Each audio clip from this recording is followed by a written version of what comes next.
8 مئی سے 16 مئی تک lock down کی تفصیل۔ درج ذیل ضروری اشیاء کے علاوہ تمام دکانیں بند ہوں گی، جیسا کہ جنرل سٹور، میڈیکل سٹورز، سبزی و فروٹ، مرغی، گوشت، بیکری، پیٹرول پمپ، ہوٹل، ٹیک اوے، یوٹیلیٹی سٹورز، موبائل فرنچائز، تندور، دودھ اور پنکچر کی دکانیں۔ چاند رات کے دن بازاروں میں مکمل لاک ڈاؤن ہوگا۔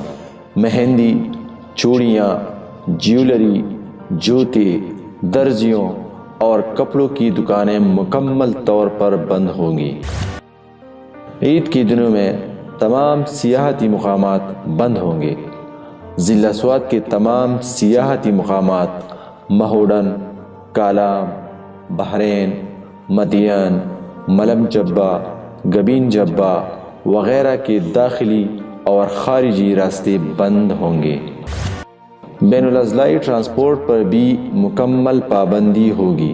مسافر گاڑیوں پر مکمل پابندی ہوگی، ماسوائے ذاتی گاڑی۔